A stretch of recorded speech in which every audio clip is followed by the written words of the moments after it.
So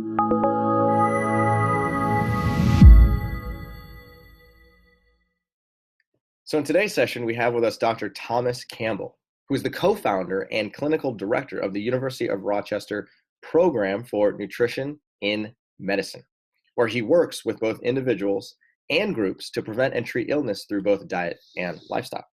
Now, Dr. Thomas Campbell is best known for the book, The China Study, which he co-authored with his father, Dr. T. Colin Campbell. Now, the China Study has sold over 2 million copies worldwide, which makes it one of the most well-read books on the subject of plant-based nutrition ever written. In addition, he's also co-authored the China Study Solution, which is a follow-up book to the China Study, which we'll be hearing a lot more about today. Dr. Thomas Campbell is a board-certified family physician, and he is also the medical director and an educator at the T. Colin Campbell Center for Nutrition Studies, which is a nonprofit organization in New York, which promotes optimal nutrition through science-based education. So thank you so much for being with us here today, Dr. Campbell. Tom, thank you so much for joining us. It's really great to have you. You wrote the China Study with your father, T. Colin Campbell, and it has sold over 2 million copies and has had a significant impact on the nutritional landscape. Can you give us a summary of the information presented in that book? Sure. Well, thanks for having me in the summit. In the China Study, we really wanted to coalesce a lot of research linking nutrition and chronic disease. And my dad, T. Colin Campbell, is the primary author. He had a whole lifetime of research looking at the way nutrition relates to disease, particularly cancer. And so in the China Study, we summarized a lot of his research showing that high protein diets can be linked to cancer and other illnesses, as well as the research of a lot of other clinician scientists, which show nutrition and particularly plant-based nutrition is linked to improved outcomes in heart disease, diabetes, weight, certain cancers, bone health, eye health, kidney health. And then finally, once you hear all that, you kind of wonder, why the heck haven't I heard this before? And if this is true, so you start to doubt, is it true? We have to answer the question why you haven't heard it before. So that's the social, economic, political aspects of our food system and some of the confusion that's out there. So the China Study kind of goes through that whole journey. And the thesis really is that nutrition is more important than most people realize. And plant-based nutrition, whole food, plant-based nutrition is the most beneficial. Okay, so Tom, you wrote the book, The China Study. And then in that book, you talk about the China Project. And sometimes those are confused. What is the difference between the book and the China Project itself? So the China Project is the research study that my dad co-directed, was a director of, in rural China back in the early 80s. And they published results, and it became known as sort of one of the most comprehensive studies of nutrition, environment, and disease ever done. The China Study is the book, written, 25 years after the original project, which summarized some of those findings as well as the work of other clinicians and scientists. And I think that's a big confusion that, I see a lot, is people are not understanding the book has like over 300 references of all kinds of scientific literature. And then the project itself was really just one chapter covered inside the book as well. Exactly. Yeah. The China Project is just one chapter in the book of 18 chapters. And people sometimes sort of discard it out of hand, clearly not knowing anything about the book, saying, oh, you can't tell anything from an observational study or, right, Chinese study, insert your criticism of that one study, whatever. The fact is, if you took out that study from the book, you would still have this huge mountain of evidence showing the benefit of plant-based nutrition for things like diabetes and other chronic disease. Yeah, exactly. And we cannot recommend reading that book enough, and honestly, and checking out the citations. If you are somebody who wants to dig deep into the research, it is so well cited. You go ahead and do it. Check out that book. So I want to talk a little more about your current practice now. So you're a practicing physician. What does your practice look like? Well, I'm a board certified family physician, and what I've been doing most recently in the past year or so is we set up a program called the Nutrition in Medicine program. It's a bit of a bland name, but a revolutionary concept of getting nutrition into medical care. And we work with individuals and with groups, with small groups, to help people change their diet, change their lifestyle to prevent and reverse disease using plant-based nutrition and some exercise and stress management on the side. And but you got to get the food right. You got to get the food right. So, one particular thing that we've been seeing a lot of recently is diabetes. And just to give you a sense of that, we have an 8-week program, and we have patients sometimes with diabetes. And sometimes folks are prompted when they go to their doctor and they realize that things are way out of control. They get the hemoglobin A1C, and it's way too high. And it's like, you're going to be on insulin or insulin. And somebody's like, no way, I don't want to start the shots. And they come and see us. And we've had some wonderful success with people really just changing their diet, treating the cause of insulin resistance, which is a Western diet. For the listeners that have not read the China study, could you give us kind of a summary of the China study specifically for people living with diabetes? Sure. So, the evidence of nutrition in diabetes goes back so far. And in the China study, what we found when we reviewed evidence going back 80 years plus is that people treated with high fiber, healthy, high carbohydrate diets are linked to lower rates of getting diabetes, but also when they're treated with that diet, they actually can reverse their diabetes. So diets that contain lots of carbohydrates, it turns out, but healthy carbohydrates, not donuts and Skittles, but healthy carbohydrates with whole grains, lots of beans, root vegetables, and other non-starchy vegetables, fruits, vegetables, salads, all that stuff. Those types of diets are very effective at preventing and reversing diabetes. In one of our recent groups, we had a person with very severe, advanced, long-standing diabetes who was on 140 units of insulin a day. That's a lot of insulin. And multiple shots during the day, shots with every meal, long-acting shots twice a day. And within 4 days of starting a healthy, high fiber, high carbohydrate, plant-based diet, within 4 days, she was down to 60 units of insulin a day. She had stopped all her mealtime shots. This represents just an enormous quality of life issue and very meaningful. And the reason that we dropped her insulin that much is because she was getting blood sugars that she hasn't gotten in years. So she was getting much better control of her diabetes on less medication, on a high carbohydrate, high fiber diet. And that's what you can see looking back through literature and what we found in the China study going back 80 plus years. Let's talk about this a little bit. So again, you're talking about people with type 2 diabetes, type 1 diabetes, you're talking diabetes and diabetics in general can eat a high carbohydrate diet. This is exactly, a lot of people are eating fat. They're eating fat to get thin. They're eating fat to have a steady blood glucose because it doesn't maybe rise them as much. Can you talk about that a little bit? Yeah, one of the most consistently confused sort of misunderstanding I encounter in medicine with patients in particular, but also with providers, is that carbohydrates cause diabetes. People have this sense, and they're kind of lulled into some of these basic facts, okay? When you eat carbohydrates turn into sugars. They are broken down in your body. They turn into sugars, glucose among them. And we all know that diabetes is diagnosed, and we track blood sugar levels. So, the higher your blood sugar, the worse your diabetes. That's how you're diagnosed, et cetera, et cetera. So, these two simple facts, it's very easy to sort of get lulled into this idea that, okay, so carbohydrates lead to sugar, sugar leads to diabetes, avoid the carbohydrates. And really, we have to, again, this idea of keeping our eye on the ball. And what's the problem with diabetes? Why do we get diabetes? The issue is insulin sensitivity and insulin resistance, more particularly. So what happens decades before you get diabetes, before you're diagnosed, is that the insulin in your body stops working. Insulin is responsible for all of your cells, particularly like your muscle cells.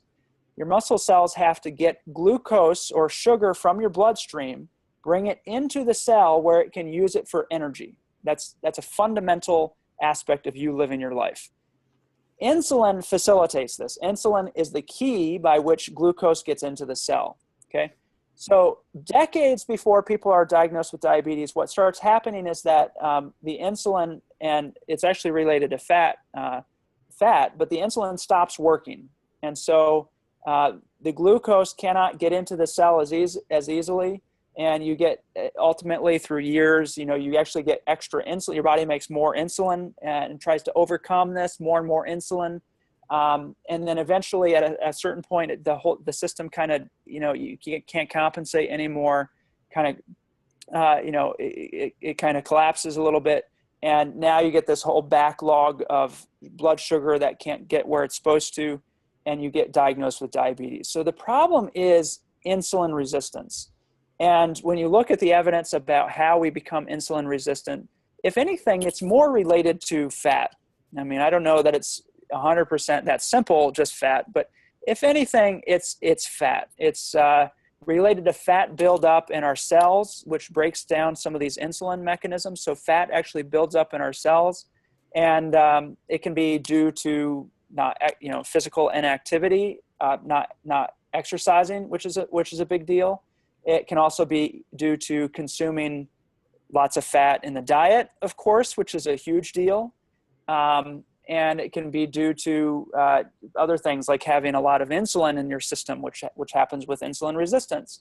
So, it becomes a feedback cycle, and insulin stops working, and then you get the sugar. So if your eye is focused, if your eye is on the target, on the cause of this disease, it's really focused on insulin, and then particularly on fat, as it plays a role in insulin function. So, people who adopt a very, very low fat diet can have pretty dramatic effects on their diabetes. And they can actually, what they're doing is they're treating the cause of the disease. And the cause of the disease is not carbohydrates. It's quite the opposite.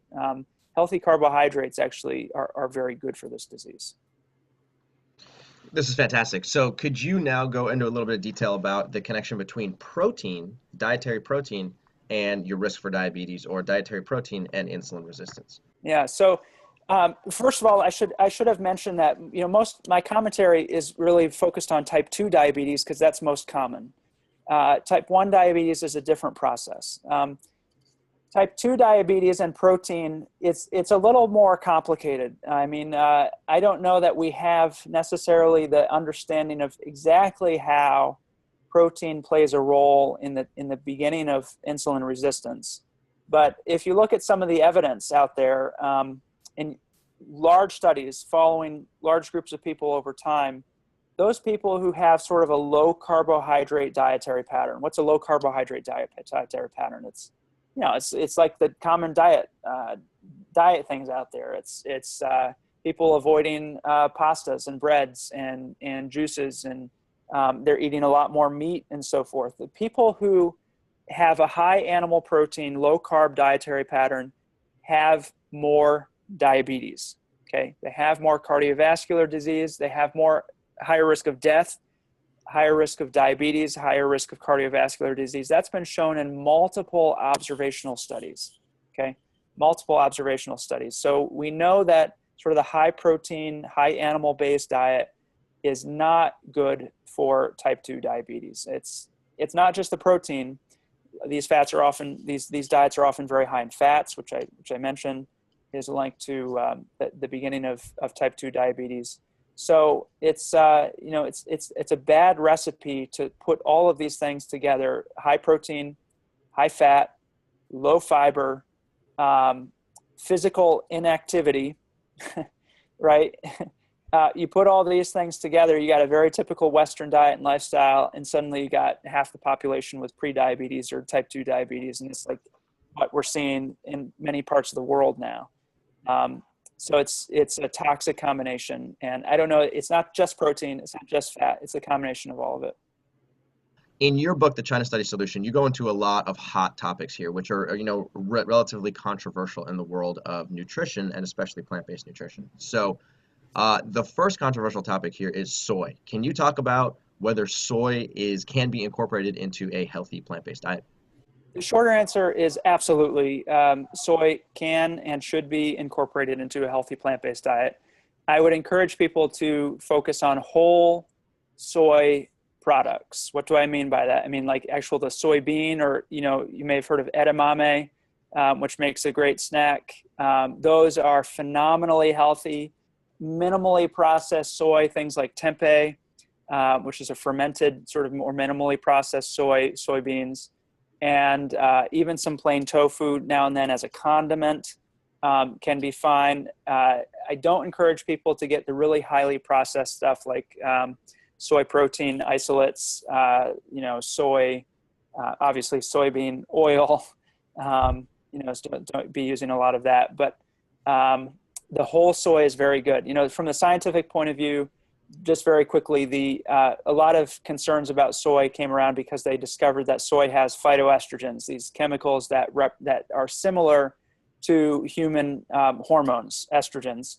And what we found over time is that they don't act exactly how we originally thought. Sometimes they actually act as anti-estrogens in some receptors. In some cases, they act as estrogens. In some cases, they're anti-estrogens. When you look at the evidence, and particularly we were concerned about breast cancer, women looking to prevent breast cancer, the women who consume the most soy have the lowest rates of getting breast cancer. And even women who have breast cancer, in some studies, women who consume the most soy have the lowest rates of progression, recurrence, or death from breast cancer. So better outcomes throughout the process with more soy. And we now know some of the mechanisms. It's more complicated than we originally thought. But soy seems to be a very, very healthy food. It's great. There's a lot of controversy around soy. So let's talk about another controversial topic, fish. So a lot of people are eating fish to get essential fatty acids. Is it necessary to eat fish to get all the fat we need? No, it's not absolutely not necessary to eat fish. There's a confusion. There's a lot of confusing research out there, and trying to be impartial and open to everything that I'm reading. Clearly, I have to acknowledge that there are research studies that show that the people who consume more fish in some studies have better outcomes, particularly cardiovascular disease, stroke, sometimes heart disease. But take a look at step back and think about the big picture. And what we often see is that these studies in Western countries, people who are consuming more fish have better outcomes. But if you compare that with some of the interventions and studies where fish is not included, the fully plant-based interventions actually do better. So the Dean Ornish's diet, or called what, assistance program in the case of heart disease, these are some of the only programs diet and lifestyle programs ever shown to reverse advanced heart disease ever in any of the literature. And these were programs that contained no fish. Okay, so the idea that you absolutely need to be eating fish, a few times a week, I think is not based in a very comprehensive review of the science. It's a nice message. It's an easy message for most average Americans because, if they're not going to be eating other types of meat, they want some sort of meat or animal food or something, and you can kind of. It's an easier sell. But you absolutely don't need fish. You don't need to consume fish. The most effective heart disease reversal programs ever demonstrated did not have fish. So where did this start from in the first place? Because we've been told for so many years that not only is fish healthy for you, but especially fish oil, because we need omega-3 essential fatty acids, and fish oil is the best place to get it. So if this is not true, then why does this myth kind of linger? Well, it goes back to decades and decades and lots of research. I mean, one way that this sort of came about was related to original heart disease research and looking at the Inuit or Eskimos, as they called them at the time, theoretically having lower rates of heart disease yet consuming plenty of fat. And they thought, well, there's more unsaturated fats compared to some of the saturated fats in the diet. Maybe it's the type of fat that matters, not overall fat. And then they looked at then you look at the Mediterranean diet, for example. The Mediterranean diet has better health outcomes for a whole bunches of diseases. And they consume olive oil, canola oil, these unsaturated fats. So you get this idea that, unsaturated fat, and based on a lot of other research, I'm skipping through, the idea is that unsaturated fats are healthier. And then you look at certain types of unsaturated fats and the polyunsaturated fats, you get to omega-3s. There's only two essential fatty acids, there's omega-3 fats and omega-6 fats. And based on a lot of other research, very reductionist and looking at just the isolated effects of omega-3s in sort of specific situations, we get the idea that these are anti-inflammatory fats. They fight inflammation, and they're helpful in other ways. And in some research early on showed that fish oil supplements, for example, could prevent recurrent heart attacks. So people with heart attacks or heart disease, you could give them a fish oil tablet, and they were shown to have lower recurrence of heart attacks. And that was 15, 20 years ago. So there's all this, this whole huge background about unsaturated fats, omega-3 fats, and some evidence suggesting they're linked to better outcomes, and they promote better outcomes. But, in the past 10, 15 years, fish oil supplements, the science has been pretty hard on fish oil supplements, showing time and time again that they have no benefit. Taking fish oil supplements for cardiovascular disease, for preventing cardiovascular disease, or for treating, for secondary prevention, for people who already have cardiovascular disease. There's really not established benefit to taking fish oil. So more recently in controlled trials, there's really been very little benefit from fish oil. We still have this whole body of evidence about omega-3s and whether they're healthy. And it is probably important to include, of course, some omega-3s in your diet. You're going to get omega-3s from a variety of plant foods. They're richest in things like the ground flax and chia seeds, some in walnuts. But generally, you get some from a whole food plant-based diet, and you don't need to take you don't need to eat fish to get your fill. This is great, actually, because there's so many people just gravitate directly to fish oil. We know that omega-3s are potentially play a very important role in long-term health, but if you mention the word omega-3, the first thing that people think in their head is fish oil, fish oil, fish oil. Right. So there's actually plenty of research studies like you're showing that show that fish oil is actually not necessarily beneficial and can actually be pro-inflammatory. So I'm glad to hear you say this here. Right. Yeah. Some studies are paradoxical in that they've treated conditions that are very inflammatory based, conditions of inflammation, given fish oil and maybe some other things we know are sort of anti-inflammatory, and the results are actually worse. I mean, the outcomes are actually worse. So there's something in some of these studies, it's much more complicated than I think we oftentimes appreciate. Okay, so let's go to controversial subject number 3, wheat and gluten. As you know, there's this huge confusion about, is gluten healthy or not healthy? So what can you tell us about whether gluten is actually necessary or important to incorporate into a plant-based diet? Gluten is I think is okay for the vast majority of people. Maybe 1% of people have celiac disease. That's a very serious autoimmune disease that's provoked by gluten and can be treated effectively by eliminating gluten. And those people who have celiac, it's no joke. I mean, you really have to and should be 100% strict in avoiding gluten. Non-celiac, there's something called non-celiac gluten sensitivity, and that's the rest of the population that seems to be concerned or react to gluten, which is, they've been tested, they don't have celiac, but it still seems that gluten or gluten-containing foods, makes them feel achy or foggy mind. In some of these books, you think everything comes, diabetes, obesity, dementia, everything comes from gluten. And so people sort of ascribe all sorts of vague, low energy kind of symptoms to gluten, and that's called non-celiac gluten sensitivity. And I don't think we really have the evidence to show how many people have this. There's evidence to show that it's real, that some people are sensitive to gluten, but it's, in my reading of the literature, when you look at some different indirect evidence, it's likely to be a very small number of people compared to the current fad or the current trend of gluten-free. It's likely to be a few more percent, maybe 5% of people, not maybe, I don't know, that's just a guess. We don't really have good prevalence data. But so let's go back to the original question. Should you avoid gluten?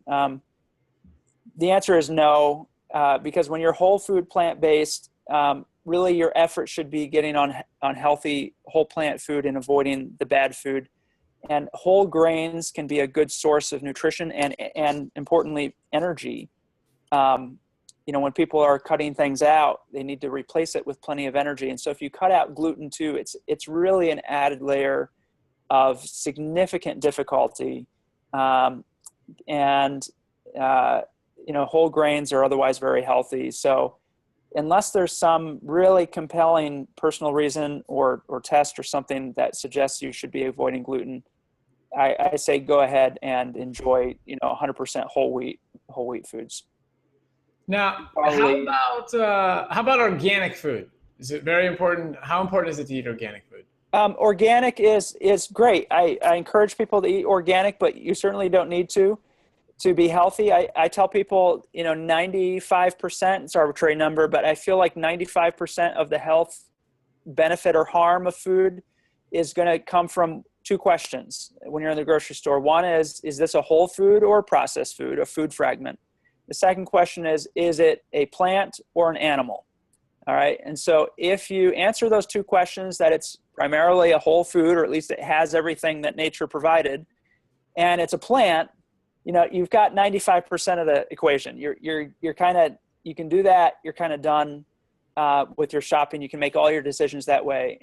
And organic is a wonderful addition on top of that. You're going to avoid GMOs by getting organic. You're going to avoid some of the pesticides and herbicides and contaminants and that type of thing. But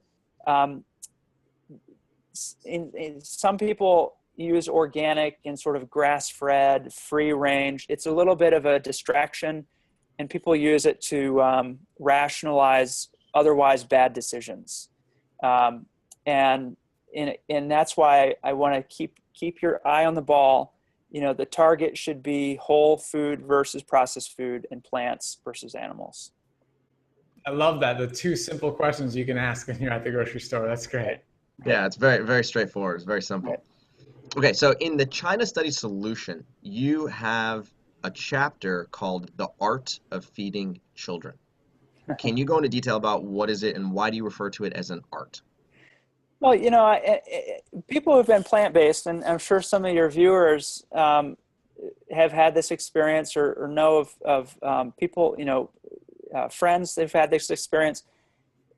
People go vegetarian or vegan, they cut out meat, but then they have kids, or they become pregnant, they have kids, and suddenly it all goes out the window because no one wants to do potentially dangerous experiments on their children, right? And so there's just this sense that, maybe this is very dangerous. No one else is doing it, so it must be very dangerous. And we get some of those messages, the multivitamins, make sure you get enough X, Y, Z, or drink your milk and get enough calcium, and all this stuff of getting more, get enough. No one wants to do anything unsafe. And lots of people lots of people who are eating a plant-based diet abandon it during a time of pregnancy and with kids. And this chapter in the book is really meant to reassure people that a whole food plant-based diet can be very healthy for both pregnant women and for children. Obviously, an infant, the best food is breast milk. That's not plant-based.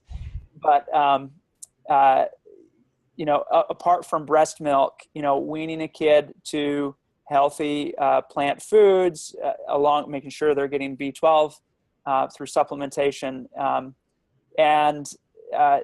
can be an extraordinarily healthy start for a kid in many different ways. You're giving a kid the right taste preferences, getting them used to the right foods, and you're getting them started on their biochemistry on just a wonderful footing. So it's really meant to reassure and explain some of the benefits of a whole food plant-based diet for children and pregnant women too. There's an interesting study, for example, that pregnant women, there's research showing that the food that a pregnant woman eats, some of the taste chemicals get into the amniotic fluid, which is the baby is sort of circulating in, breathing or swallowing, in utero, in the uterus. And if a woman, in one study, if a woman had carrots or carrot juice during her pregnancy, when the baby came out and started eating solid food, the baby actually, you could demonstrate that the baby had a preference for carrot flavored food.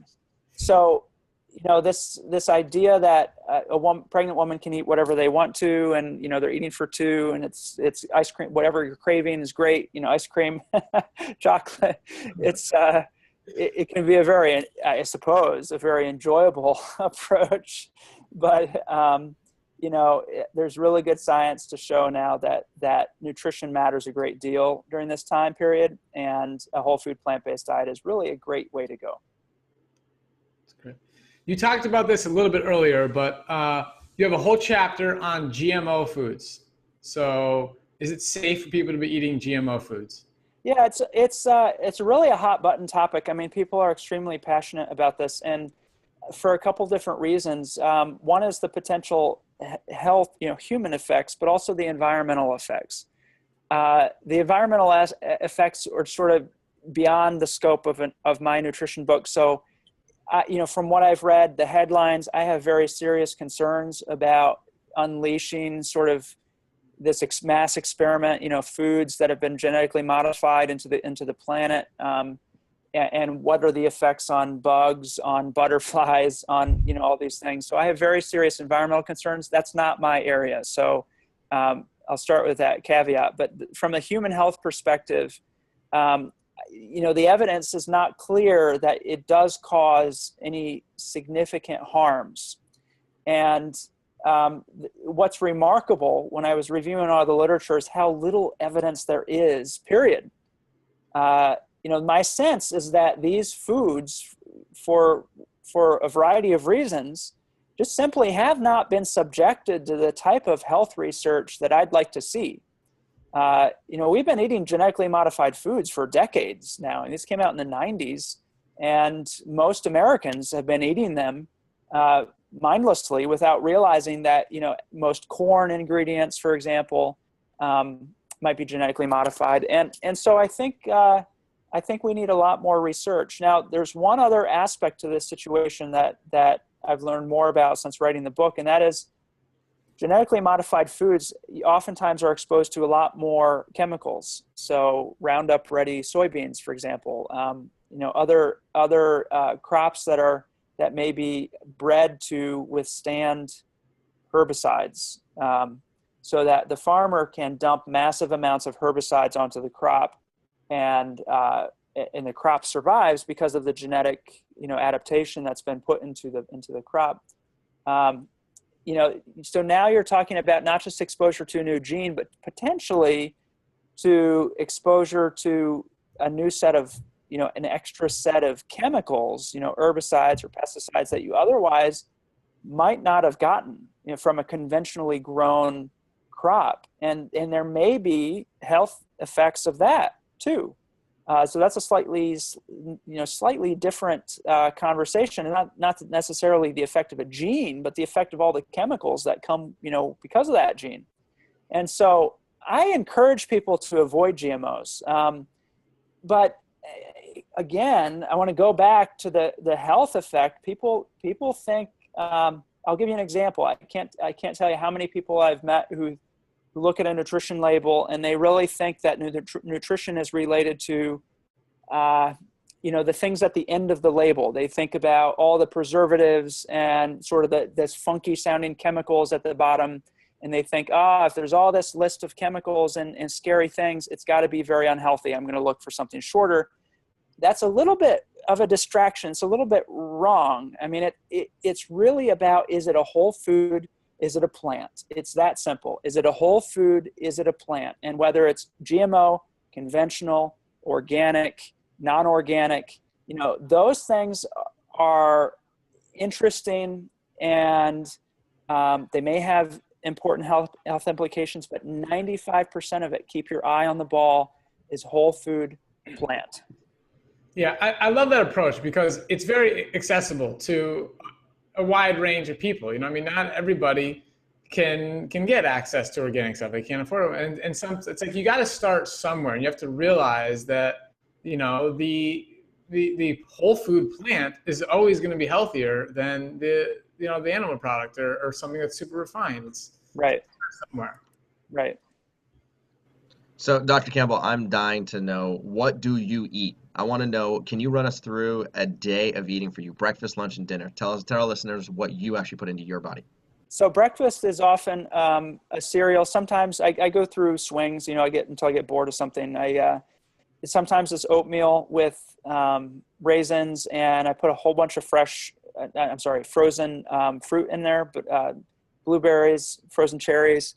Other times I make my own muesli. It's oatmeal, but it's not cooked, with some nuts and dried fruits.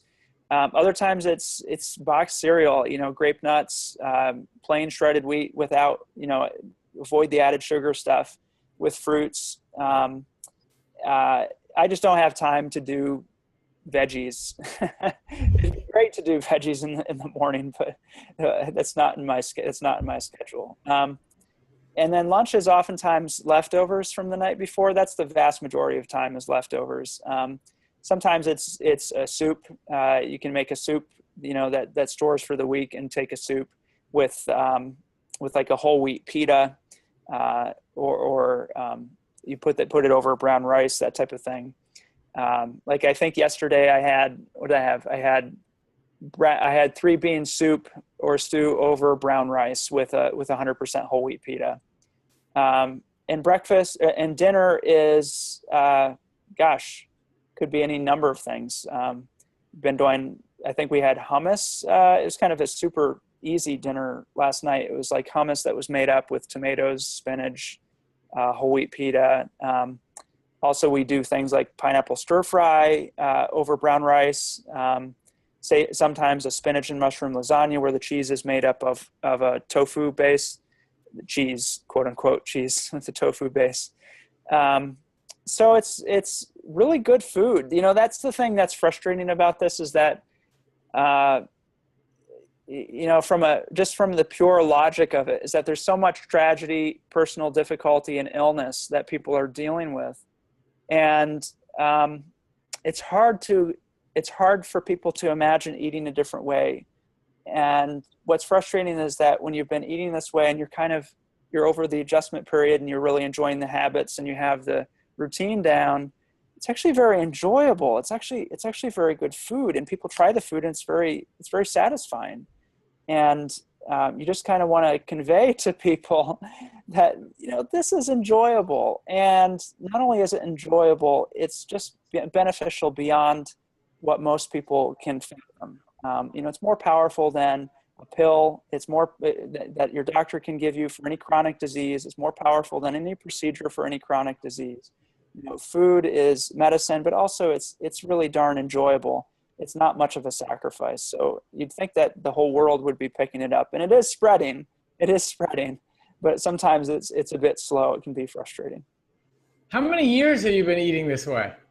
So it's been a very slow transition. I've been eating this way. I became mostly vegetarian over 20 years ago in my teens, and then I became strictly vegetarian. It was like chicken fried rice for a while, then strictly vegetarian.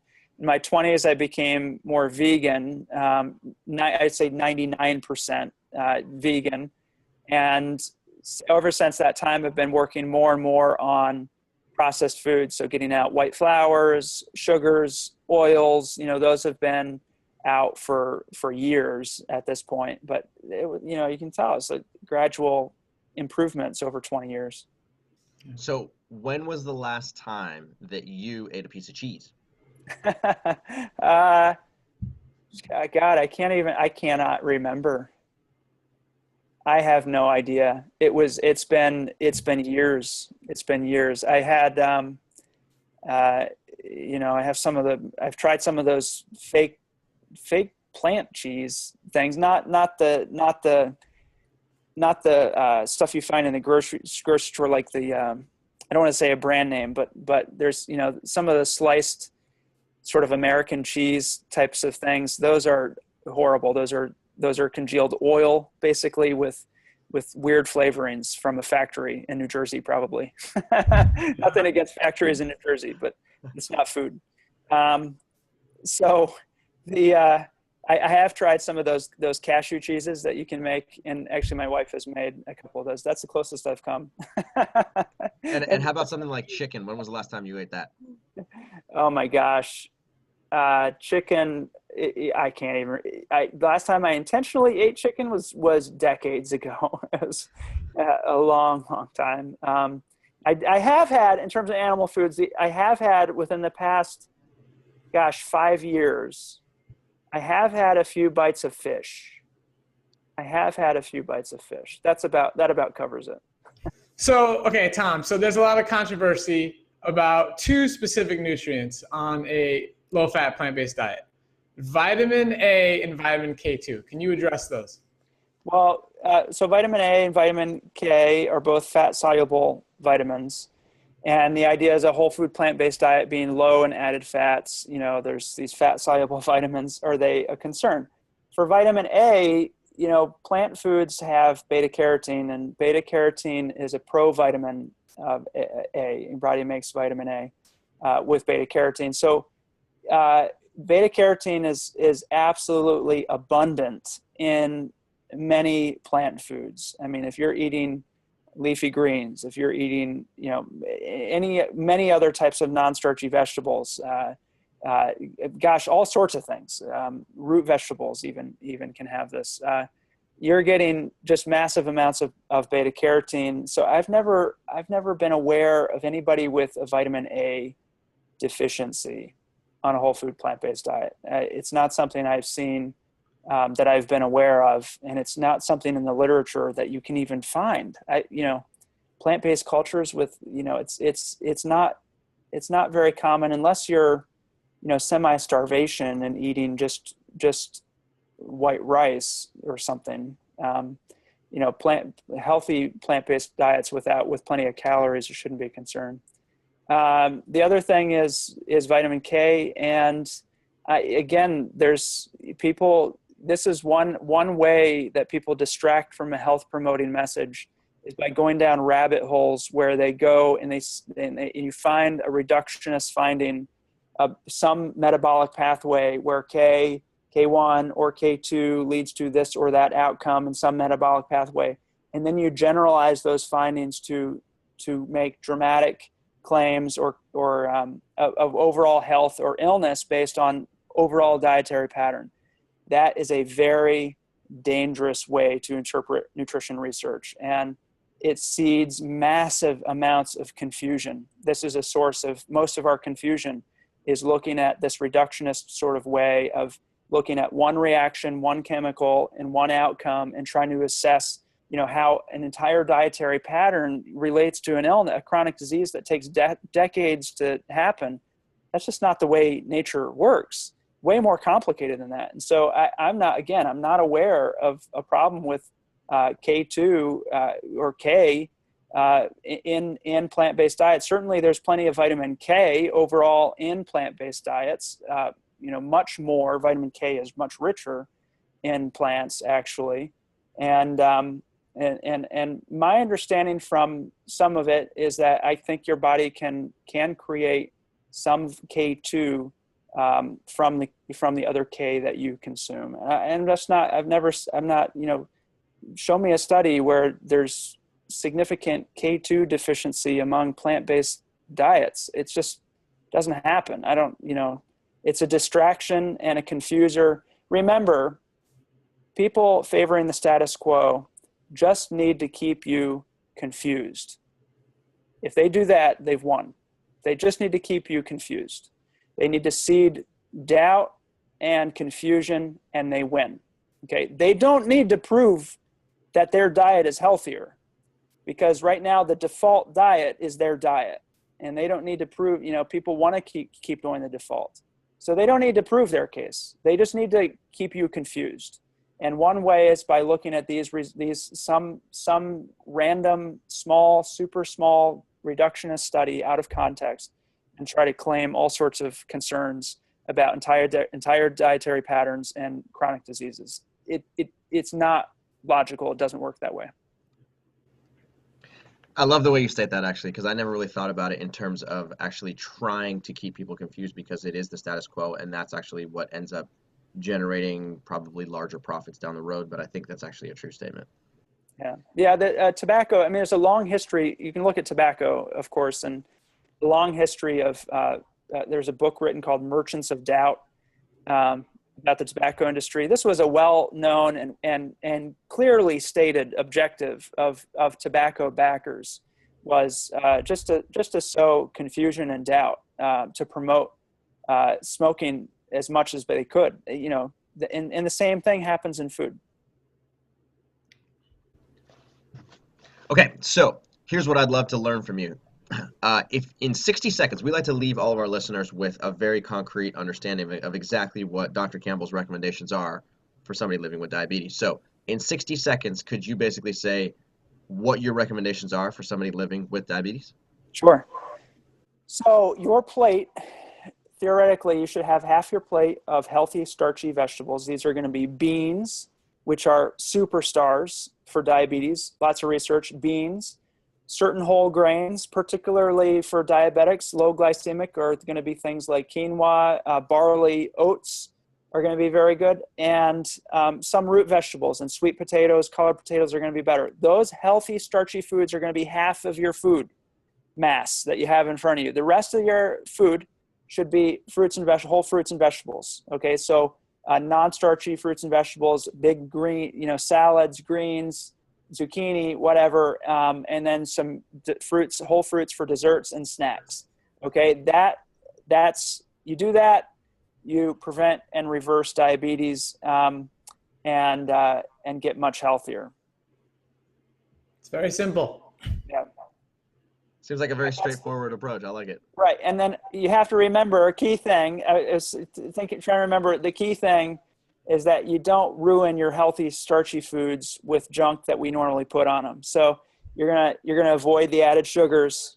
You're gonna avoid the added fats. Okay, you don't put butter on that potato.